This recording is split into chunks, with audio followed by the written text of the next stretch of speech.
नमस्कार दोस्तों, good morning, कैसे हैं आप सभी? इससे पहले मैंने आपको बताया था पंचायती राज की इतिहास के बारे में, जिसमें हमने बात किया था वैदिक काल से लेकर 1992 तक क्या-क्या घटनाएँ घटी, जिसमें हमने लॉर्ड मेयो के बारे में बात किया था 1870 में, लॉर्ड रिपन के बारे में बात किया था 1881 में, 1919 का भारत शासन अधिनियम, 1935 का भारत शासन अधिनियम, 1952 का हमने देखा था सामुदायिक विकास कार्यक्रम, 1957-58 का देखा था हमने आपका बलवंत राय मेहता समिति, 77 का अशोक मेहता समिति, 85 का जीवीके राव समिति, ठीक है? तो इन समितियों के माध्यम से जब हमने देखा था लास्ट में गौडगिल समिति जो 88 में आया था, तो गौडगिल समिति ने एक्चुअल में संवैधानिक रूप से पंचायती राज का एक स्वरूप तैयार किया था, जिसके तहत भारतीय संविधान में 73वें और 74वें संविधान संशोधन 1992 के तहत पंचायती राज और नगरीय निकाय को क्रमशः जोड़ा गया। आज मैं बताने वाला हूँ दोस्तों उसके आगे की कहानी। मैं हूँ सूर्या और स्वागत करता हूँ कॉम्पिटिशन कमेटी के इस प्लेटफ़ॉर्म में। ये जो क्लासेस है एडीओ विशेष ही लिया जा रहा है, ठीक है? एडीओ में आपका जैसे पता है आप लोगों को 50 क्वेश्चन आपके आने वाले हैं पंचायती राज, ग्रामीण विकास, आजीविका के। तो इस सीरीज़ के साथ आप बने रहिएगा। आज मैं आपको बताने वाला हूँ जो 243 ए से लेकर ओ तक अनुच्छेद जो सब आर्टिकल जोड़े गए हैं, उप अनुच्छेद जोड़े गए हैं, वो कौन-कौन से हैं? क्या इनकी खासियत है? उसको कैसे याद करें? क्योंकि हर एग्ज़ाम में चाहे वो पीएससी में हो, चाहे व्यापम हो, ये 243 ए से लेकर ओ तक का जो अनुच्छेद है, वो पूछता ही पूछता है। फिर उसके बाद इसके डिटेल के बारे में अध्ययन करेंगे। ठीक है? तो हमने बात किया था 73वां संविधान संशोधन। कौन-सा संविधान संशोधन? 73वां संविधान संशोधन। ये 73वां संविधान संशोधन जो है ये हुआ है आपका कब जी 1992 में। कब हुआ? 1992 में। मैंने एक डेट आपको याद करवाया था 22, 23, 20, 24। 22, 23, 20, 24। तो 22 दिसंबर 1993 को लोकसभा में पारित हुआ। 23 दिसंबर 1992 को सॉरी 92 को 1992 को ये राज्यसभा में पारित हुआ और उसके बाद इसमें हमने देखा था 20 अप्रैल 1993 को राष्ट्रपति ने इसमें क्या किया? साइन किया और 24 अप्रैल 1993 को किसमें लागू हुई है? पूरे देश में लागू हुआ। मध्य प्रदेश के साथ-साथ छत्तीसगढ़ इसे लागू करने वाला पहला राज्य था। तो हम लोग देखते हैं इसके बारे में और क्या देखते हैं, ठीक है? किस अनुसूची में इसको लाया गया था? तो आपका अनुसूची 11 में 29 विषय जोड़े गए थे, भाग 9 था और किस अनुच्छेद में इसके बारे में बताया गया था? तो याद रखना अनुच्छेद अनुच्छेद 243 में संशोधन किया गया था। किसमें संशोधन किया गया था? अनुच्छेद 243 में संशोधन किया गया था और इस अनुच्छेद 243 में कितने अनुच्छेद जोड़े गए थे? 15 सब आर्टिकल जोड़े गए थे। सर ये हमको याद नहीं होता, 15 याद नहीं होता। मुश्किल से मुझे 10 मिनट दीजिए। कितने मिनट? 10 मिनट। 10 मिनट में आपको वो चीज़ रट जाएगी। ऐसी रटेगी कि वो लाइफ टाइम तक नहीं भूलेगा। बस जैसे मैं याद करा रहा हूँ वैसे आपको याद करना है। अब हम लोग बात करने वाले हैं 273 243 अनुच्छेद जो 73वां संविधान संशोधन है, उसमें 243 में क्या-क्या जोड़ा गया? तो 243 क्या बोलता है? परिभाषा। क्या किसके बारे में बात करता है? परिभाषा। जिला, जनपद, पंचायत, ग्राम सभा इनकी परिभाषाओं के बारे में क्या करता है? बात करता है। फिर हम लोग बात करते हैं 243 कौन सा 43? 243 तो 243 ए से लेकर ओ तक कितने उपखंड जोड़े गए? 15 सब आर्टिकल जोड़े गए, उप अनुच्छेद जोड़े गए। सर ये बहुत आईएमपी है और मैं आपको बताऊं सही में आपने अगर इसको अच्छे से पढ़ लिया, ये 15 के 15 सब आर्टिकल को आपने अगर पढ़ लिया तो पूरे के पूरे पंचायती राज खत्म हो जाते हैं। क्योंकि आप इकाई देखेंगे 3 या 4 में ग्राम सभा दिया हुआ है। ग्राम सभा जैसे समझ रहे हो आपका 243 ए ही ग्राम सभा है। ठीक इसी तरह की शक्तियों के बारे में बताया गया है, संरचना के बारे में बताया गया है, गठन के बारे में बताया गया है, कार्यकाल बताया गया है। तो अब हम उनको याद करने का क्या करते हैं? प्रयास करते हैं। तो हम लोग पढ़ने वाले हैं 243 अनुच्छेद ए से ओ तक जो 15 आर्टिकल जोड़े गए हैं उसके बारे में। कौन सा संविधान संशोधन? आपका 73वां संविधान संशोधन जो 1992 हुआ, 93 में लागू हुआ। इसको थोड़ा सा ध्यान देंगे। बड़ा सिंपल सा आपको याद करना है। देखिए, आपने परिभाषा देख लिया। अब ये हो गया 243 ए। 243 ए, ये 243 ए इसी तरीके से बी होगा। 243 बी, फिर सी, फिर डी, फिर ई। ठीक है, पहले 5 को याद कर लेते हैं। तो पहले में आपको याद रखना है ग्राम सभा। क्या बोलना है मेरे दोस्तों? बोलिए मेरे साथ ग्राम सभा। फिर आपको बी से बोलना है बेस। बी से क्या बोलेंगे? बेस। जैसा याद करा हूँ याद कीजिएगा। सी से बोलना है संरचना। सी से क्या बोलेंगे? संरचना। डी से बोलना है दलित। क्या बोलेंगे? दलित। देखो कोई बुरा मत मानेंगे, बस याद करने की दृष्टि से यहाँ पर मैं यूज कर रहा हूँ दलित। ठीक है, और ई से आपको याद करना है ईयर। क्या याद करना है? ईयर। क्या याद करना है? ईयर। बताएंगे ए से ग्राम सभा, बी से बेस, सी से संरचना, डी से दलित, ई से ईयर। याद हो गया? वीडियो को थोड़ा सा पॉज कर लेंगे, 1 मिनट में रिवाइज हो जाएगा आपका। ए से ग्राम सभा, बी से बेस, सी से संरचना, डी से दलित और ई से क्या हो जाएगा ईयर। फिर उसी तरीके से ई के बाद हम बात करते हैं एफ की। किसकी बात करते हैं? एफ। तो एफ से आपको रखना है फेलियर। एफ से क्या रखना बोलिए? फेलियर। जी से बोलना मेरे साथ दोस्तों पार्ले जी। अरे सर क्या पढ़ा रहे हो आप? हाँ मैं जो पढ़ा रहा हूँ उसी को याद करना है, ठीक है। ए से ग्राम सभा, बी से बेस, सी से संरचना, डी से दलित, ई से ईयर, एफ से फेलियर, जी से आपका पार्ले जी। उसके बाद एच आई जे। एच से आपको बस याद रखना है टैक्स। क्या रखना है? टैक्स। आई से बोलना है इनकम। आई से क्या बोलना है दोस्तों? इनकम। और जे से बोलना है मेरे साथ लेखा जोखा। कौन सा जोखा? लेखा जोखा। लिट्टी चोखा मत मार देना। कौन सा जोखा? लेखा जोखा। एच को थोड़ा सा ध्यान देंगे, एच से टैक्स होगा। एच से क्या होगा? टैक्स होगा। 10 हो गए? अरे 10 हो गए? हाँ हो गए सर। ठीक है। ए से क्या था? ग्राम सभा, बी से क्या था? बेस, सी से संरचना, डी से दलित, ई से ईयर, एफ से फेलियर, जी से क्या होगा? पार्ले जी, एस से बताइए टैक्स, एस के बाद आई से इनकम, जे से लेखा जोखा, जे से लेखा जोखा। ठीक, इतना आपने याद कर लिया। अब हम लोग बात करते हैं के बारे में। ठीक है, जे, के, एल, एम, एन और ओ। ठीक है, के से बोलना है कमीशन आयोग। कौन सा आयोग? कमीशन। बस कमीशन। के से बोलेंगे कमीशन। के से क्या बोलेंगे? कमीशन। एल से बोलना है दोस्तों मेरे साथ लागू होना। क्या होना? लागू होना। एम से बोलना है मना करना। क्या करना? मना करना। कौन सा करना? मना करना। एन से आपको याद रखना है निरंतर बने रहना। निरंतर बने रहना। निरंतर। मिट जा। निरंतर क्या रहना? बने रहना। ओ से आपको रखना है ओ जज। बस इतना याद करो। चलो 1 मिनट आपको समय दिया जाता है, याद करेंगे जल्दी से। अभी ऑफलाइन क्लास होती तो मैं उठा उठा के पूछता, ठीक है, लेकिन ऑफलाइन ऑनलाइन में आप लोग को खुद जिम्मेदारी मतलब एहसास होना चाहिए कि भैया हमको याद करना है। अब याद हो गया होगा ना? मेरे साथ बोलना है। देख के बोलेंगे। ए से क्या है? ग्राम सभा, बी से क्या है? बेस, सी से क्या है? संरचना, डी से क्या है? दलित, ई से क्या है? ईयर, एफ से क्या है? फेलियर, जी से पालेजी। ठीक है।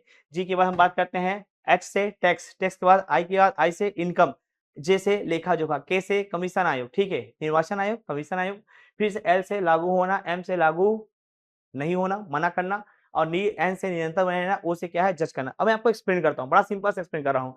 आप थोड़ा सोच के आंसर दीजिएगा ना मुझे कि ऐसा कौन सा पंचायत में ऐसा कौन सा अनुच्छेद है जिसमें उनके संरचना के बारे में बताया गया है? किसके बारे में बताया गया है? संरचना। तो हमने सा से संरचना किसे पढ़ा है? सी से। तो 243 सी पंचायतों की संरचना।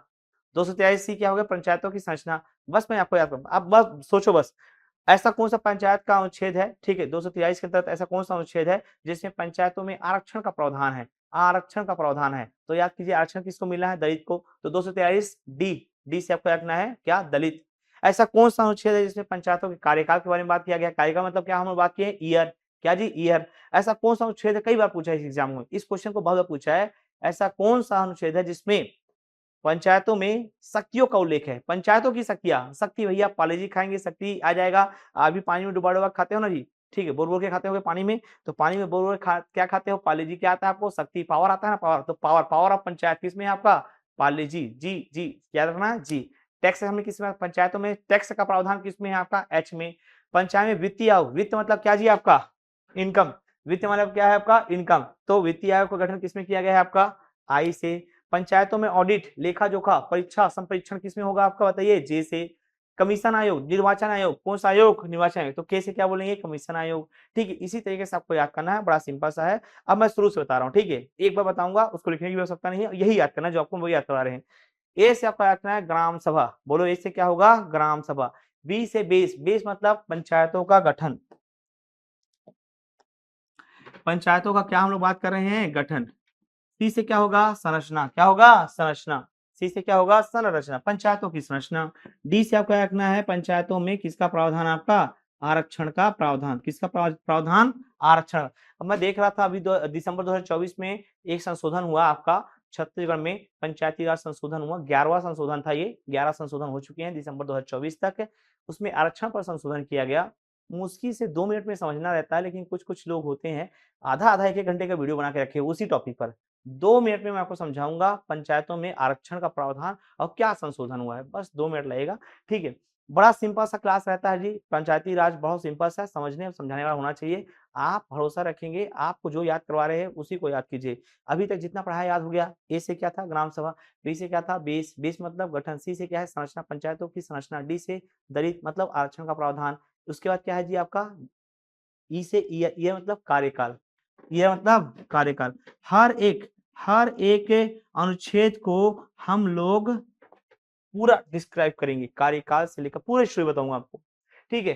फेलियर, फेलियर मतलब क्या होता है जी? फेल मतलब क्या होता है? फेल मतलब अयोग्यता, ठीक है। डिस्क्वालीफाइड, अयोग्यता, जो भी पंचायत उम्मीदवार हैं उन लोग किस किस चीज के लिए अयोग्य हैं, डिस्क्वालीफाई हो सकते हैं। अनर्हताएं निर्भरताएं जो होती है ना, जैसे भारत का निवासी होना चाहिए, मतदान सूची में उसका नाम होना चाहिए, किसी लाभ के पद पे नहीं होना चाहिए, उसके बारे में चर्चा करेंगे। तो एफ से क्या हो गया? फेलियर। जी से आपको रखना है पंचायतियों की शक्ति और कार्य। भैया शक्ति रहेगा तभी तो कार्य करोगे। टैक्स की बात करेंगे, कर की बात करेंगे, किसकी बात करेंगे? वित्तीय आयोग की बात करेंगे। किस आयोग की बात करेंगे? वित्तीय आयोग की बात करेंगे। लेखा जोखा की बात करेंगे, ठीक है। सवाल जवाब करेंगे, जैसे ग्राम सभा ग्राम पंचायत की विधायिका कहलाती है, ग्राम सभा ग्राम पंचायत की विधायिका कहलाती है, अर्थात ग्राम पंचायत में जो भी कार्य होगा वो ग्राम सभा क्या करेगा? उस पर सवाल जवाब करेगा। याद रखना, ग्राम पंचायत के खर्चों का हिसाब किताब कौन करता है? ग्राम सभा करता है, पढ़ाएंगे, ठीक है। अब हम लोग बात करते हैं कमीशन आयोग। कौन सा आयोग? कमीशन। भैया बहुत आईएमपी। कमीशन आयोग का मतलब यहाँ पास हो रहा है निर्वाचन आयोग। कौन सा आयोग? निर्वाचन आयोग। कौन सा आयोग? निर्वाचन आयोग। पेपर आपका सामने है जी, ईडीओ का पेपर है, ठीक है। जी जान लगा दीजिए, इतना अच्छा मौका नहीं मिलेगा। 2017 के बाद पेपर अभी होना है, 2025 में सोचो कितना कंपटीशन होगा। जिसने पीजीडीआरडी किया है, जिसने नहीं किया है, ठीक है, सब पेपर देंगे, ठीक है। इतना बहुत लोग को मैं देख रहा हूँ कि सर हमने तो पीजीडीआरडी किया नहीं है, मेरा तो 15 नंबर कम हो जाएगा। अरे भैया 15 नंबर कम हो जाएगा नहीं हो जाएगा बात की बात है। इससे पहले 2017 में जो पेपर हुआ था उसमें जो टॉपर थे उन लोग किसी के पास पीजीडीआरडी का डिग्री नहीं था। ये बात अलग है कि अब पीजीडीआरडी लोग सबके सब क्या कर चुके हैं? बनवा चुके हैं। लेकिन देखिए बात समझिए, डिग्री ना होने के कारण आप पेपर ना देंगे ये उचित नहीं है। पेपर तो देना है, क्या भरोसा जो पीजीडीआरडी डिग्री रखे हैं वो लोग पढ़ ही ना रहा हो, नहीं पढ़ते होंगे, मेरा 15 नंबर तो ऐसे ही आएगा, क्या नहीं पढ़ते होंगे, तो उनको उनसे आप कई गुना आगे बढ़ जाओगे। उन लोग 4 घंटा पढ़े तो आप 6 घंटा पढ़िए, कैसे सिलेक्शन नहीं होगा? ठीक है, पीजीडीआरडी के चक्कर में मत रहिए, ठीक है, आराम से, ठीक है। 85 परसेंटाइल होगा उसमें, फिर उसका 15 नंबर घटेगा बढ़ेगा, उसके बारे में चर्चा बाद में करेंगे किस तरीके से वो घटना घटने वाली है। लेकिन नहीं देंगे पेपर, फॉर्म नहीं भरेंगे, वो उचित कारण नहीं है। इसी बहाने आपका रिवीजन तो हो जाएगा। क्या हो जाएगा? रिवीजन। छत्तीसगढ़ हिंदी, सामान्य ज्ञान, रिवीजन तो हो ही जाएगा ना। नया क्या है? पंचायती राज, ग्रामीण विकास और आजीविका। अब ये याद रखना ना, ये आसान नहीं है। पंचायती राज को आसान कह सकते हो, आजीविका को भी आसान कह सकते हो, ठीक है, पुराने सब्जेक्ट हैं।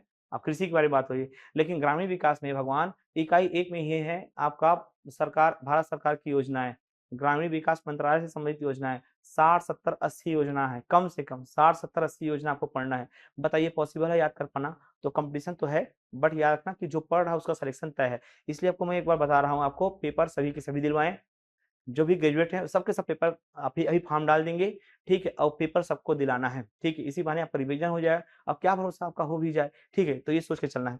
हम लोग पढ़ रहे थे आपका किसके बारे में? पंचायती राज की धारा, सॉरी धारा बताता हूँ, अनुच्छेद के बारे में। किसके बारे में? अनुच्छेद। अनुच्छेद जो 15 है उसको याद करवा देंगे, 29 जो विषय है उसको भी याद करवा देंगे, और 132 जो धाराएं हैं उसको भी याद करवा देंगे। लेकिन 132 धारा पूरा याद नहीं करना है, वही याद करना है जो आईएमपी है। जैसे एग्जांपल की ग्राम सभा, तो ग्राम सभा में आपको 3 से 7, 3 4 5 6 7 ग्राम सभा के अंदर कितनी धारा याद करना है? 5 धारा याद करना है। ऐसे हम लोग टॉपिक वाइज पढ़ाई करेंगे। तो ये हो गया लागू होना, कहां कहां लागू होगा, पंचायती राज कहां लागू होगा। तो मना करना, एम से मना करना, पंचायती राज कहां लागू नहीं होगा। एन, पंचायतों का निरंतर बने रहना, ठीक है। कल को सरपंच मर जाता है तो भैया 6 महीना के अंतर्गत उपचुनाव करवाना है, ठीक है। ओ जज, वो क्या है? जज। तो जज मतलब याद रखना, जज का हस्तक्षेप नहीं करना। अब भैया निर्वाचन आयोग काहे बनाया है? जज काम नहीं करेगा, क्या बनाया? निर्वाचन आयोग ही चुनाव की जिम्मेदारी निभाएगा, वही सब काम करेगा। आचार संहिता लागू करना, आरक्षण लागू करना, चरण लागू करना, ठीक है, रिटर्निंग अधिकारी को बुलाना, ठीक है, उसको उसकी नियुक्ति करना, ठीक है, आपका रिजल्ट घोषित करना, पहली सम्मेलन के बारे में बताना, ये हर चीज कौन करेगा? निर्वाचन आयोग। निर्वाचन आयोग तो पूरे राज्य में एक रहेगा, तो वो नहीं करेगा, उसके नीचे के अधिकारी करेंगे। जो नीचे के अधिकारी रहते हैं ना उसे बोलते हैं रिटर्निंग अधिकारी। क्या बोलते हैं? रिटर्निंग अधिकारी। जैसे जिले में कौन रहेगा? जिला कलेक्टर। जनपद में कौन रहेगा? जनपद सीईओ। और ग्राम पंचायत में कौन रहेगा? लाइक दैट आपका ग्राम पंचायत, जनपद पंचायत में नायाब तहसीलदार। कौन सा तहसीलदार? नायाब तहसीलदार। जब इसको पढ़ेंगे तो उसको भी देखा जाएगा। तो ये हो गया ए से लेकर ओ तक की कहानी। जल्दी से इसको रिवाइज करेंगे। चलो हम तो बात कर रहे थे अनुच्छेद के बारे में। ए से ग्राम सभा, बी से पंचायतों का गठन, सी से संरचना, डी से पंचायतों के आरक्षण का प्रावधान, ई से पंचायतों का कार्यकाल, एफ से पंचायत अधिकारियों के जो पंचायत उम्मीदवार हैं उनकी अयोग्यता निर्भरताएं। फिर उसके बाद एफ के बाद क्या आता है? जी पंचायतों की शक्तियां पाल लीजिए। एस से पंचायतों में कर आरोपित करने की शक्ति। आई से आपका पंचायत में वित्तीय आयोग का गठन, वित्त आयोग का गठन। ठीक है, पहले वित्त आयोग के गठन के अध्यक्ष पहले वित्त आयोग के अध्यक्ष कौन थे? टी.एस. सिंहदेव बाबा। अभी कौन है? आप लोग कमेंट्स में बताएंगे। अभी वर्तमान में वित्त आयोग के अध्यक्ष कौन है? कमेंट्स में बताएंगे रिसेंटली। ठीक है, उसके बाद आपको बताना है वित्त आई से क्या होगा आपका? वित्त आयोग। जे से क्या होगा? लेखा जोखा। ठीक है, संपरीक्षा ऑडिट करना, अंकेक्षण करना। उसके बाद हम लोग के से क्या बताए हैं भैया? निर्वाचन आयोग। कौन सा आयोग? निर्वाचन आयोग। ठीक है, उसके बाद आपका के बाद क्या आता है आपका? जे के एल। एल से आपको रखना है आपका लागू होना, कहाँ कहाँ लागू होगा। ठीक है, कहाँ लागू नहीं होगा। एम से मतलब माना करना, लागू नहीं होना। और एन से निरंतर बने रहना। और आपका लास्ट क्या है दोस्तों? आपका ओ जज का हस्तक्षेप नहीं करना। पंचायत संबंधित किसी भी कार्यों पर जज का हस्तक्षेप नहीं करना। तो ये हो गया 15 आपके सब आर्टिकल। 10 मिनट हो गए होंगे, बार बार रिवाइज करवाए हैं इसलिए आपको ज्यादा समय लगा होगा। ठीक, अब आगे देखते हैं। आगे देखते हैं, सबसे पहले उठाते हैं 243 ए। इकाई 3-4 में ही है ग्राम सभा। मुझे उसी को पढ़ाना था लेकिन आपका अनुच्छेद भी याद होना जरूरी था, इसलिए इसको पहले पढ़ाया गया। तो 243 ए ग्राम सभा, 243 ए ग्राम सभा। अगर आपको अच्छे से पढ़ना है तो नोट्स जरूर बनाते चलेंगे। ठीक है, तो हम लोग बात कर रहे हैं ए के बारे में। एक मतलब क्या है भैया? ग्राम सभा। कौन सभा? ग्राम सभा। छत्तीसगढ़ में त्रिस्तरीय पंचायती राज तो है, ग्राम पंचायत, जनपद पंचायत, जिला पंचायत, लेकिन ग्राम सभा को भी आपको ऐड करना है। उसको भी इसमें ऐड किया गया है, ग्राम सभा को भी ऐड किया गया है। ठीक है, त्रिस्तरीय ही है बट हमको 4 चीज पढ़ना है: ग्राम सभा, ग्राम पंचायत, जनपद पंचायत और जिला पंचायत। सर ग्राम सभा और ग्राम पंचायत में बड़ा दिक्कत होता है। What is the difference between gram sabha and gram panchayat? Difference क्या है? डिफरेंस क्या है दोनों में समझते हैं। क्या क्या डिफरेंस है सर? देखते हैं। तो एक तरफ हमारा ग्राम सभा है, एक तरफ हम बात करेंगे ग्राम पंचायत के बारे में। इसके बारे में ग्राम पंचायत। अगर इन दोनों में डिफरेंस मैंने बता दिया और आपको ये चीज याद हो गया तो ये मान के चलिए ग्राम सभा तो अपने आप में खत्म हो गया। पहले ग्राम पंचायत की बात कर लेते हैं। देखिए, इसका जो कार्यकाल होता है ना वो फिक्स होता है। कितना होता है भैया? 5 वर्ष का। कितने वर्ष का? 5। और इसका जो मुखिया होता है ना वो भी फिक्स होता है। और कौन होता है आपका? सरपंच होता है। कौन होता है? सरपंच। क्या होता है? सरपंच। ठीक है, ये मतलब 5 साल बाद इसको क्या करेंगे? भंग कर सकते हैं। मतलब ये कौन सदन है आपका? स्थायी सदन है कि अस्थायी है? ये अस्थायी है। ये क्या होगा आपका? अस्थायी। क्या होगा? ये अस्थायी। इसमें फिक्स है। ग्राम पंचायत में, ग्राम पंचायत के लिए मिनिमम वोटर की संख्या आपकी 1000 होनी ही चाहिए। मिनिमम वोटर की संख्या क्या होनी चाहिए? 1000 होनी ही चाहिए। अगर किसी ग्राम पंचायत में 1000 वोटर है तभी वो ग्राम पंचायत कहलाएगा। और याद रखना, ग्राम सभा हो, गांव हो, ग्राम पंचायत हो, जनपद पंचायत हो, जिला पंचायत हो, इन सभी को अधिसूचित करने का जो अधिकार है, जो दर्जा जिसको देने का अधिकार है, वो है आपका राज्यपाल। याद रखना, राज्य में कोई बदलाव होगा तो राज्यपाल, केंद्र में कोई बदलाव होगा तो राष्ट्रपति। तो ये राज्य के अंदर हो रहा है मतलब राज्यपाल। गांव को अधिसूचना कौन जारी करेगा? राज्यपाल। जनपद, ग्राम पंचायत, जिला, इनको भी कौन आपका अधिसूचना जारी करेगा? दी आपका बताइए, राज्यपाल। ये क्वेश्चन भी कई बार पूछा गया है, तो बड़ा सिंपल सा क्वेश्चन था। अब इसका देख लेते हैं। इसका कोई कार्यकाल नहीं होता, कोई कार्यकाल नहीं होता दोस्तों। ठीक है, प्रमुख की बात अगर करें तो इसका प्रमुख जो है कोई भी हो सकता है। जरूरी नहीं कि सरपंच ही हो, सरपंच भी हो सकता है, लेकिन जरूरी नहीं कि सरपंच ही हो, कोई भी हो सकता है। ग्राम सभा में अलग अलग चीजें है ना, मैं आपको बताऊंगा। धारा 229 क ख ग अनुसूचित क्षेत्र के लिए, समान क्षेत्र के अलग है, अनुसूचित क्षेत्र के लिए अलग है। धारा 3, 4, 5, 6, 7 ये सामान्य क्षेत्रों के लिए है, लेकिन अनुसूचित क्षेत्र में आपका 129 क ख ग घ अंगा छ छ यहाँ तक आएगा। ठीक, उसको देखेंगे अलग से। तो अनुसूचित क्षेत्र में तो भैया पंचायत के कोई अधिकारी तो प्रमुख हो ही नहीं सकते। किस क्षेत्र में? अनुसूचित। सर अनुसूचित क्षेत्र समझ में नहीं आया हमको। अनुसूचित क्षेत्र का मतलब ये है दोस्तों, ऐसे क्षेत्र जहां 50% से ज्यादा अनुसूचित व्यक्ति हैं, या तो एसटी या तो एससी, ठीक है, जो आरक्षित व्यक्ति होंगे उसे कहेंगे अनुसूचित क्षेत्र। क्या बोलेंगे? अनुसूचित। हमारे छत्तीसगढ़ में अनुसूचित जिलों की संख्या कितनी है? तो यह आंकना है 17 है। कितनी है? 17। ये भी अपने आप में क्वेश्चन हो जाएगा। सर एक बार समझा दीजिए, समझ में नहीं आया। ठीक है, तो ये कौन संभाग है आपका? सरगुजा संभाग।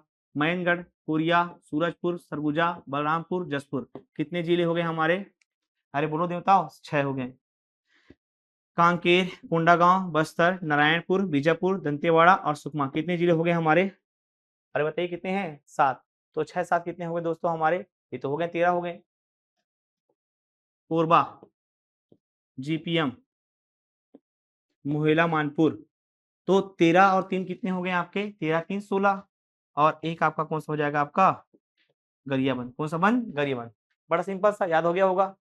सरगुजा संभाग 6, बस्तर संभाग 7, 6 7 13, कोरबा, जीपीएम, मोहेला, मानपुर 3 16, एक कौन सा? गरियाबंद 17, नया बना है। ठीक है, ये हो गए हमारे अनुसूचित जिले। आपने देखा कभी कभी किसी एग्जाम में ऐसा होता है, नोटिफिकेशन जारी रहता है।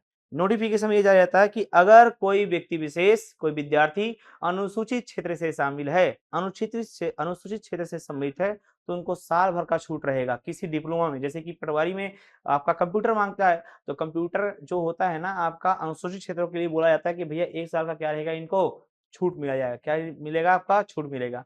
तो ये आपका हो गया अनुसूचित जिले। कौन से जिले? हम लोग बात कर रहे थे ग्राम सभा और ग्राम पंचायत के बारे में। तो प्रमुख कोई भी हो सकता है, ये एक स्थायी सदन है। ये कौन सा सदन है बताइए? स्थायी सदन है, जिसे कभी भंग नहीं किया जा सकता, जिसे कभी भंग नहीं किया जा सकता। इसमें मिनिमम वोटर की संख्या कितनी बताई गई है? 1000। लेकिन इसमें वोटर की संख्या 1000 ही हो ऐसा कोई निश्चित नहीं है। कोई निश्चित, वोटर अनिश्चित हो सकते हैं, 10 भी हो सकते हैं, 20 भी हो सकते हैं, 100 भी हो सकते हैं, 10,000 भी हो सकते हैं। समझ में आ रहा? 20,000 भी हो सकते हैं। तो this is a major difference between आपका ग्राम सभा एंड ग्राम पंचायत। इतने में कॉमन समझ में आ गया होगा। तो स्थायी सदन कौन होगा आपका? ग्राम सभा। किसको भंग नहीं कर सकेंगे? ग्राम सभा को। कौन प्रमुख होगा आपका? ग्राम पंचायत में सरपंच होगा, लेकिन ग्राम सभा में सरपंच ही हो ऐसा कोई प्रावधान नहीं है। ठीक है, हम सम्मेलन की बात अलग से करेंगे, सम्मेलन अलग हो जाता है, ठीक, उसको हम लोग अलग से देखेंगे, उसमें अलग से बताऊंगा, मैं आपको डिटेल बताऊंगा। फिर इसके बाद बात करते हैं, इसमें प्रमुख कौन नहीं होता, एक स्थायी सदन है जिसे भंग नहीं कर सकते, और इसमें वोटर की संख्या निश्चित नहीं होती। जैसे इसमें 1000 है, इसमें 1000 नहीं होगी। तो ये हो गया ग्राम सभा। ये क्या हो गया? ग्राम सभा। अब आगे बढ़ते हैं, इतना क्लियर हो गया। अब फैक्ट की बात कर लेते हैं, ग्राम सभा के अंदर क्या क्या और फैक्ट आ सकते हैं। तो जो बेसिक चीज थी उसको बात करते हैं। इसको बोला जाता है कौन सा सदन? स्थायी सदन। इसे क्या बोलते हैं भैया? स्थायी सदन। दूसरा क्या रखना है, ये पंचायतों की, पंचायती राज की ना, पंचायती राज की बुनियादी इकाई है। पंचायती राज की कौन सी इकाई है जी? बुनियादी इकाई, मतलब इसी से ही बनता है। ठीक है, इसके अलावा क्या रखना है, इसे ग्राम सभा की, ग्राम पंचायत की विधायिका भी कहते हैं। ग्राम पंचायत की क्या कहते हैं दोस्तों? ग्राम पंचायत की विधायिका। ग्राम पंचायत की विधायिका भी कहते हैं। किसे कहते हैं? विधायिका कहते हैं ग्राम सभा को। विधायिका भी कहा जाता है। किसे कहा जाता है? ग्राम सभा। हम लोग किसके बारे में बात कर रहे हैं? ग्राम सभा के बारे में बात कर रहे हैं। 243, अरे सभी लिख दिया हूं सभा को। ठीक, सभा। ठीक, तो ये स्थायी सदन है, भंग नहीं कर सकते, पंचायती राज की बुनियादी इकाई है। ग्राम पंचायत की ये विधायिका कहलाती है। क्यों कहलाती है? क्योंकि ग्राम पंचायत में जो भी कार्य होंगे उसके खर्चों का हिसाब किताब कौन करेगा? ग्राम सभा ही करेगी। कौन करेगा? ग्राम सभा। इतना हो गया। अब समझो सर, ग्राम सभा की परिभाषा बता दो आप। अरे भैया परिभाषा क्या समझेंगे? पहले समझेंगे ग्राम सभा के सदस्य। ग्राम सभा के सदस्य कौन होते हैं? ये भी क्वेश्चन पूछा जा चुका है। ग्राम सभा के सदस्य जो मतदाता सूची में नामित व्यक्ति, मतदाता सूची में नामित व्यक्ति,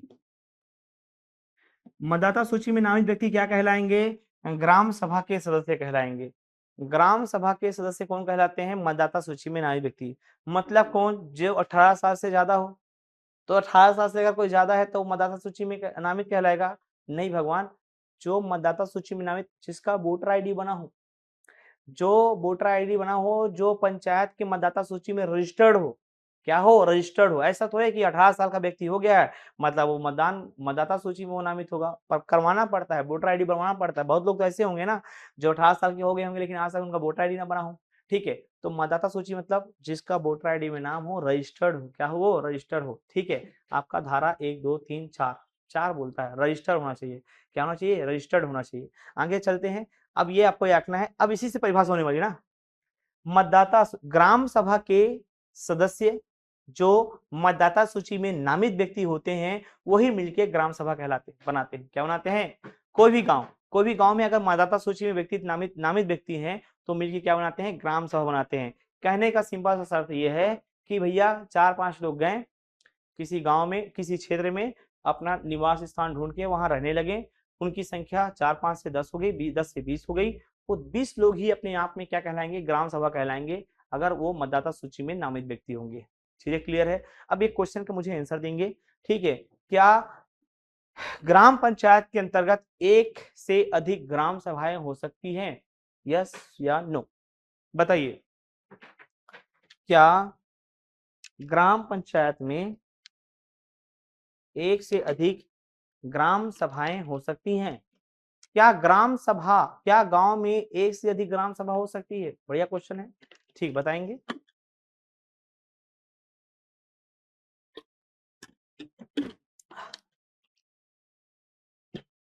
पढ़ा पढ़ा गला सूख जाता है ना, इसलिए पानी पीते बीच में। मैं हर क्लास में पानी पीते नजर आऊंगा, गला सूख जाता है। क्या एक ग्राम पंचायत में एक से अधिक ग्राम पंचायत हो सकते हैं? इतना हो गया दोस्तों, समझ में आया? अभी बता रहा हूँ, बहुत आईएमपी है। क्या सपोज कोई गांव है, जिसका नाम है, मैं अपने ही गांव का नाम ले लेता हूँ, खरखोद। क्या है जी? खरखोद। अब खरखोद में बहुत सारे गांव हैं। ठीक है, बहुत सारे गांव हैं। ठीक है, XYZ ए भी है, बी भी है और सी भी है। ग्राम पंचायत के लिए मिनिमम वोटर की संख्या कितनी होनी चाहिए? 1000। यहाँ पास 1000 वोटर हैं तो ये कहलाएगा ग्राम पंचायत। 1000 या उससे अधिक तो ये क्या कहलाएगा? आपका ग्राम पंचायत। ठीक है, ठीक है। एक एमपी में एक गांव है, एमपी शहडोल में एक गांव है खरखोद, और खरखोद नामक एक गांव में आपको याद रखना है कि उसमें 3-4 गांव है, ए बी सी डी। मैं एग्जांपल दे रहा हूँ, ठीक है, ऐसा नहीं कि पिछली। तो ये जो छोटे-छोटे गांव हैं, ये एक गांव है, डी एक ग्राम है और सी एक ग्राम है। ठीक है, लेकिन यहाँ वोटर की संख्या 1000 नहीं है। तो मेरा कहना यह है कि क्या एक ग्राम पंचायत में एक से अधिक गांव हो सकते हैं? हो सकते हैं जी। एक ग्राम पंचायत में एक से अधिक गांव हो सकते हैं। ये गांव है, इसमें ये ग्राम पंचायत नहीं है, यहाँ वोटर की संख्या 1000 से कम है। मतलब ये सभी के सभी आश्रित गांव होंगे। किससे आश्रित? खरखोद नामक गांव से आश्रित। ठीक, तो जाहिर सी बात है यहाँ भी ग्राम सभा होगा, यहाँ भी ग्राम सभा होगा और यहाँ भी ग्राम सभा होगा। ग्राम पंचायत खरखोद में ए बी सी तीनों में ग्राम सभाएं होंगी। मतलब ये फैक्ट सही है कि एक ग्राम पंचायत के अंतर्गत एक से अधिक ग्राम सभाएं होगी। अब दूसरा क्वेश्चन ये था, क्वेश्चन क्या था दोस्तों? देखेंगे, एक भाव घूम गया मैं, है ना।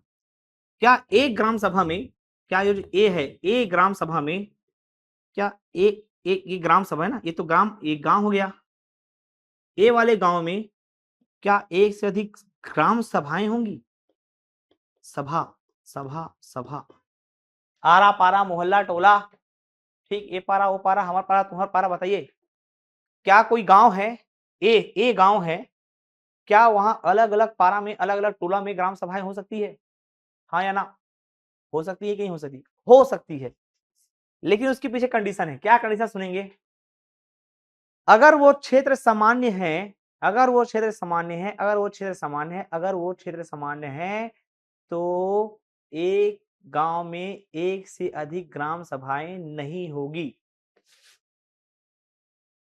अगर वो क्षेत्र सामान्य है तो एक गांव में एक से अधिक ग्राम सभा नहीं होगी मतलब नहीं होगी। लेकिन अगर वो क्षेत्र अनुसूचित क्षेत्र में आता है, बताए ना अभी, अगर वो क्षेत्र अनुसूचित क्षेत्र में आता है तो एक गांव में एक से अधिक ग्राम सभाएं हो सकती है, अलग अलग पारा में हो सकती है, अलग अलग टोला में हो सकती है, अलग अलग मोहल्ले में हो सकती है। साहू समाज अलग बैठेंगे, बहुजन समाज वहां अलग बैठेंगे, ठीक है। यहाँ आपके क्या कहते हैं, जनजाति समाज अलग बैठेंगे, मतलब सबका अलग अलग हो सकता है। अब एक चीज बता देता हूँ आपको, शुरू से लास्ट तक जो मैं पढ़ाऊंगा वो सब किताबी भाषा है, वास्तविक जीवन से उसका कोई लेन देन नहीं है। जो वहाँ जहाँ पढ़े लिखे लोग सरपंच रहते हैं, पढ़े लिखे लोग रहते हैं, जो शहर के आसपास रहता है, वहीं ये सब चीज देखने को मिलता है, ठीक है। बाकी सब किताबी भाषा है, आरक्षण का प्रावधान है। लेकिन जो मैं सम्मिलन बोल रहा हूँ, सम्मिलन समझते हो, सम्मिलन, सम्मिलन भी करवाएंगे ना ग्राम सभा का सम्मिलन, तो वहां जैसे बोलते हैं ना कि साल में कम से कम आपका 4 बार कम से कम होना चाहिए, मैक्सिमम 6 बार होना चाहिए, ठीक है, 2 अक्टूबर को होना चाहिए, 20 जनवरी को होना चाहिए, ऐसे दिन में होता नहीं है। सम्मिलन तो कभी देखा ही नहीं हमने गाँव में, इसलिए बता रहा हूँ, ये सब किताबी भाषा है, ठीक है। वास्तविक जीवन में जैसे बोल रहे हैं सर, आप सब आपने बोल दिया कि सर 6 बार सम्मेलन होना चाहिए, हमारे यहाँ तो 6 बार कभी होता ही नहीं है, कभी कभी हो जाता है, कोई किसी को लेकर भाग जाता तो होता है, ठीक है। वो सम्मेलन नहीं है भैया, वो बैठक है, वो अलग चीज है, ठीक है। हम ग्राम पंचायत और ग्राम सभा के बारे में बात करेंगे, ठीक है, तो वो सम्मेलन अलग हो जाता है, वो बैठक अलग हो जाता है, ठीक है, जिसके बारे में आप लोग बात किए होंगे, ठीक है। तो हम लोग पढ़ेंगे धीरे धीरे कि किसमें क्या होता है। तो एक क्वेश्चन समझ में आ गया, एक ग्राम पंचायत में एक से अधिक गांव हो सकती है, आश्रित गांव, और उन आश्रित गांव में अलग अलग ग्राम सभाएं हो सकती है।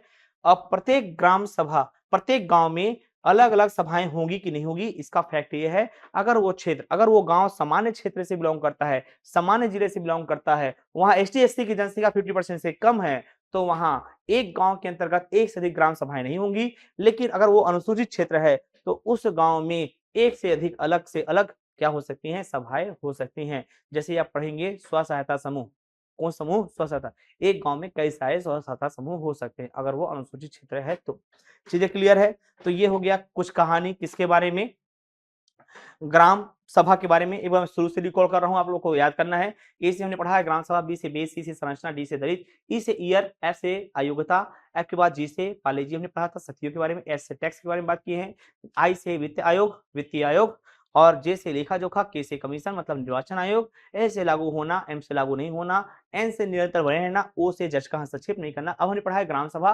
ग्राम सभा 243 ए बोलता है ग्राम सभा, ग्राम सभा और ग्राम पंचायत में हमने अंतर देखा है। ग्राम सभा का कोई कार्यकाल नहीं होता, ये स्थायी होता है, इसे भंग नहीं कर सकते हैं, ठीक है। अधिसूचना, अधिसूचना दोनों में जारी कौन करेगा, आपका राज्यपाल करेगा, मतलब पूरा राज्य में कुछ भी बदलाव होगा तो अधिसूचना जारी कौन करेगा, आपका राज्यपाल करेगा। इसके प्रमुख सरपंच ही हो ऐसा कोई प्रावधान नहीं है। अनुसूचित क्षेत्र में पंचायत के अधिकारी कभी भी अध्यक्षता नहीं करेंगे, प्रमुख नहीं होंगे। उसके बाद हमने बात किया है, यह एक स्थायी सदन है, इसे पंचायती राज की बुनियादी इकाई कहते हैं। इसे ग्राम सभा, ग्राम सभा को ग्राम पंचायत की विधायिका कहा जाता है। एक ग्राम पंचायत के अंतर्गत कई सारी ग्राम सभाएं हो सकती हैं। अगर सामान्य क्षेत्र है तो अलग से सभा नहीं देखी जाएगी, लेकिन अगर एक गांव है और अगर वो अनुसूचित क्षेत्र में आता है तो वहां एक से अधिक ग्राम सभाएं हो सकती हैं। ये है इसका क्लैरिफिकेशन। कॉन्सिफिकेशन आपका भैया डिटेल, ठीक। ग्राम पंचायत, ग्राम सभा किसे कहेंगे, तो ग्राम सभा के अंतर्गत रहने वाला मतदाता सूची लोग मिलके क्या मानते हैं, ग्राम सभा बनाते हैं। चलो आगे देखते हैं।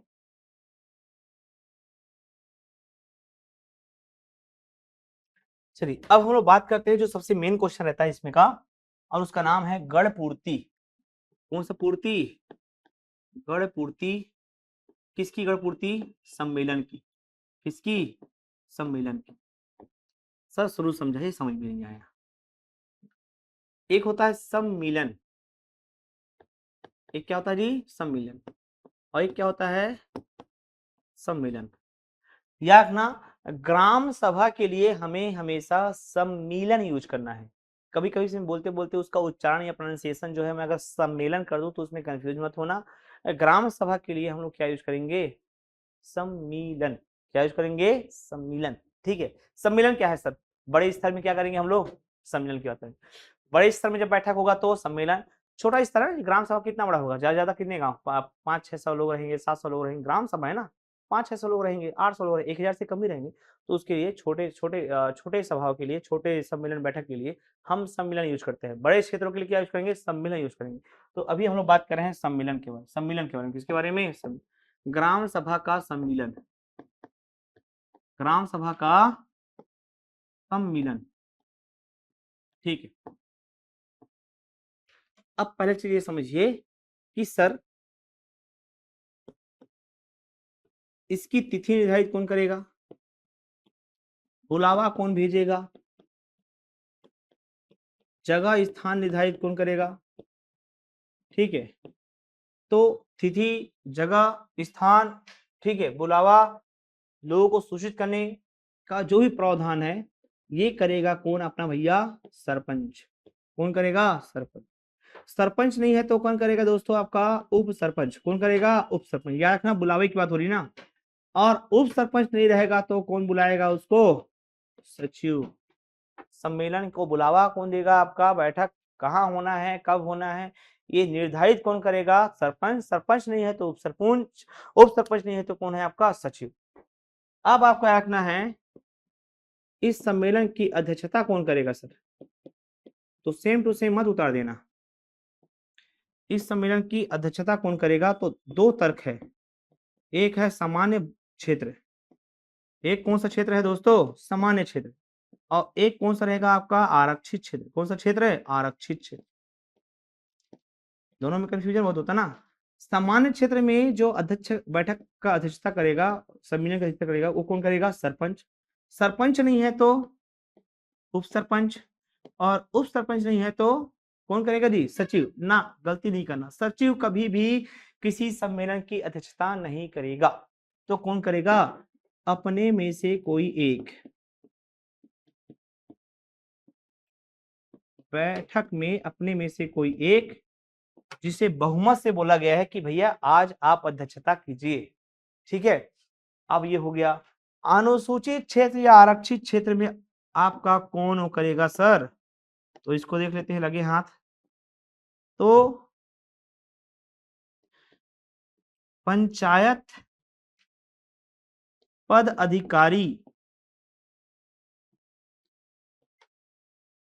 में से कोई नहीं। अनुसूचित में आखना कि जो भी अध्यक्षता करेगा वो पंचायत पद का अधिकारी नहीं हो सकता, ना वो पंच होगा, ना सरपंच होगा, ना उप सरपंच होगा, ना सचिव होगा। सचिव तो खैर प्रशासनिक हो जाता है, पंचायत से रिलेटेड होगा ही नहीं।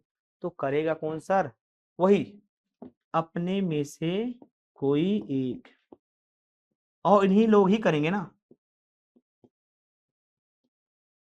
जो उसी जाति विशेष का हो, जो उसी समुदाय के जाति विशेष का हो, जिसे सब लोगों के द्वारा चुना गया हो ऑन द स्पॉट कि भैया आप अध्यक्षता कीजिए, वो अनुसूचित क्षेत्र में, आरक्षित क्षेत्र में अध्यक्षता करेगा।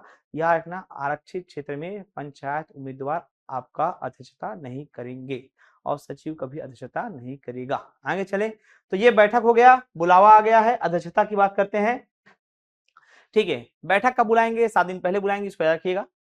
सम्मेलन जब बुलाना रहेगा इन लोग को तो कब बुलाएंगे, 7 दिन पहले।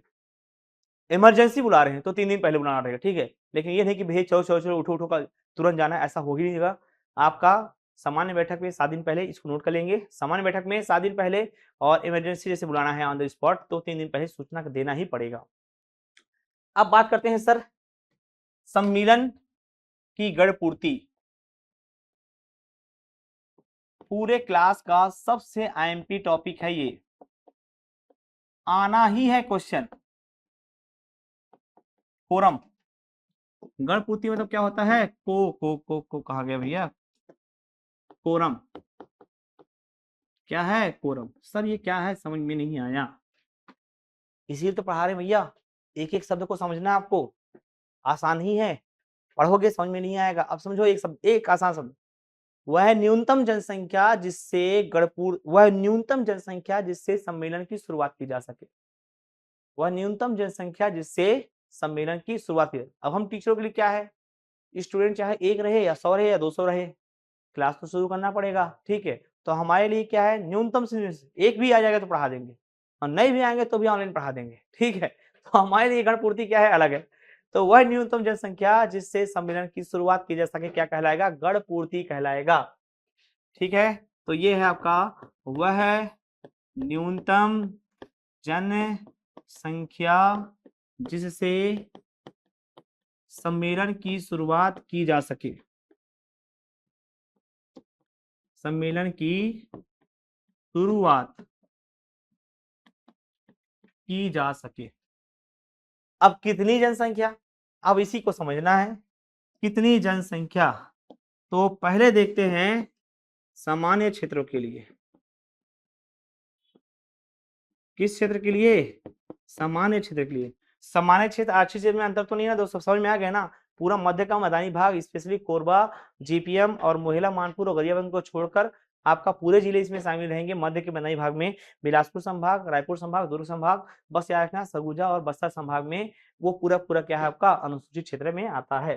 तो सामान्य क्षेत्र में क्या होगा, अब लिखा है बुक में, लिखा है देखिए, कुल जनसंख्या का, अरे भैया, कुल जनसंख्या का 1/10, जिसमें से 1/3 क्या होनी चाहिए, महिलाएं। हम जब स्टूडेंट थे तो समझ में नहीं आता था 1/10, 1/3, 2/3, 4/3, समझ रहे हो ना। बायो वाले टीचर है, बायो 12th वालों बायो है, फिर उसका एमएस बीसीए कर लिए कंप्यूटर, फिर एमएससीएस कर लिए, ये तिहाई फिहाई तो समझ में नहीं आता था। फिर अब देखो पढ़ा रहे हैं, समझाना पड़ता है, समझ में आ गया है। जब भी 1/10, 1/3 आएगा तो आपको क्या करना है सुन लेंगे। अब देखिए समझ में कैसे आएगा। 1/10, जितना नीचे जीरो लगाओगे उतना ऊपर लगा दो। मैंने नीचे 2 जीरो लगा दिया, ऊपर भी 2 लगा देंगे, मतलब ये कुल जनसंख्या है। ये कौन सा जनसंख्या है, कुल जनसंख्या। तो कुल जनसंख्या कहाँ है, गांव में है 1000, और उस 1000 में से आने कितने चाहिए, 100। अगर 100 लोग आ गए, 100 लोग प्रेजेंट हो गए, 100 लोग क्या हो गए, प्रेजेंट हो गए, मतलब गण पूर्ति है। मतलब क्या है, गण पूर्ति। हमने सभा स्टार्ट कर दिया, हमने क्या स्टार्ट कर दिया, सभा स्टार्ट कर दिया, ठीक है। अब इसमें जिसमें से, मतलब ये जो 100 है ना, उसमें से 1/3 क्या होनी चाहिए, महिला होनी चाहिए। क्या होनी चाहिए, महिला होनी चाहिए। 1/3 क्या होनी चाहिए, महिला होनी चाहिए। मतलब 100 का 1/3 कितना होगा जी आपका, 33। कितना होगा, 33। मतलब ये कुल लोग थे जो पहुंचे थे, और उसमें से फीमेल कितने होंगे आपके, 33 होंगे। कितने होंगे, 33। मतलब 67 पुरुष होंगे और 33 क्या होंगे, महिलाएं होंगी। ये सब कौन सी भाषा है, किताबी भाषा है, वास्तविक जीवन से इसका कोई लेन देन नहीं है। महिलाएं तो जब भी नहीं करते, ज्यादा तो बच्चे लोग चले जाते हैं, ठीक है, अगर होगा भी है तो ये चीज समझ में आ गया होगा। तो ये किसके लिए था आपका, सामान्य क्षेत्रों के लिए। किसके लिए था ये, सामान्य क्षेत्रों के लिए। अब आगे बढ़ते हैं, अब हम लोग बात करते हैं सर आरक्षित क्षेत्रों में क्या प्रावधान है। ये बड़ा इंटरेस्टिंग है। कुल जनसंख्या का, कुल जनसंख्या का 1/3, जिसमें 1/3 महिलाएं होनी चाहिए। सर 1/3, 1/3 समझाते हैं जी, एग्जांपल लेके समझाएंगे तो समझ में आएगा। वही कहानी है, 1/3 है, नीचे 3 जीरो लगा दो, ऊपर भी 3 जीरो लगा दो, मतलब कुल जनसंख्या कितना हो गया आपका, 3000। कुल जनसंख्या कितनी हो गया, 3000। कितने आने चाहिए, प्रेजेंट कितने होने चाहिए, 1000। अब समझ में आया। 3000 में 1000 आएंगे तब जाकर वो गण पूर्ति माना जाएगा। वहां 1000 में 100 लोग आ रहे थे, मतलब इसमें जनसंख्या ज्यादा रहेगा। 3 में से 1 आ रहे हैं, 30 में से 10 आ रहे हैं, 300 में से 100 आ रहे हैं, 3000 में से 1000 आ रहे हैं। इस 1000 में महिलाओं की संख्या 1/3 होनी चाहिए, मतलब 333 महिलाएं होनी चाहिए 1000 में। तब इसे क्या माना जाएगा दोस्तों, गण पूर्ति। क्या माना जाएगा, गण पूर्ति। तो ये एग्जाम्पल के थ्रू मैं आपको समझाया हूं, याद रखिएगा। गण पूर्ति आपको ध्यान देना है। कौन सा पूर्ति ध्यान देना है, गण पूर्ति। तो देखिए यहाँ पास यह है सामान्य क्षेत्रों के लिए, और ये कौन क्षेत्र के लिए आपका, आरक्षित क्षेत्रों के लिए। तो यहाँ पास याद रखना, कुल जनसंख्या का 1/10, जिसमें 1/3 महिलाएं होनी चाहिए। कुल जनसंख्या का 1/3, जिसमें 1/3 क्या होनी चाहिए, महिलाएं होनी चाहिए। इसको थोड़ा सा ध्यान देंगे। बहुत आईएमपी स्टार लग गया, मतलब बहुत ज्यादा आईएमपी, बहुत ज्यादा आईएमपी। इतना एक बार रिवाइज कर लेंगे।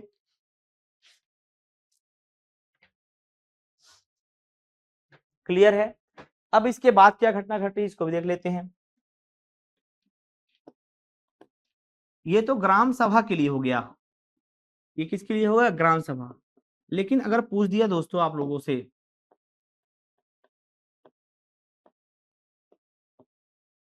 ग्राम पंचायत में गण पूर्ति क्या होगा? जनपद पंचायत में गण पूर्ति क्या होगा? और जिला पंचायत में गण पूर्ति क्या होगा? तो इसको थोड़ा-सा ध्यान देंगे। ग्राम पंचायत में 1/2 मतलब 50% लोग आने चाहिए। जनपद पंचायत में 1/3 1/3 और जिला पंचायत में भी कितना आपका 1/3 लोग उपस्थित होने चाहिए, तब ये क्या कहलाएगा? गण पूर्ति कहलाएगा। तो ये है गण पूर्ति। ये क्या है? गण पूर्ति। अब गण पूर्ति नहीं हुआ तो क्या-क्या घटनाएं घटेगी?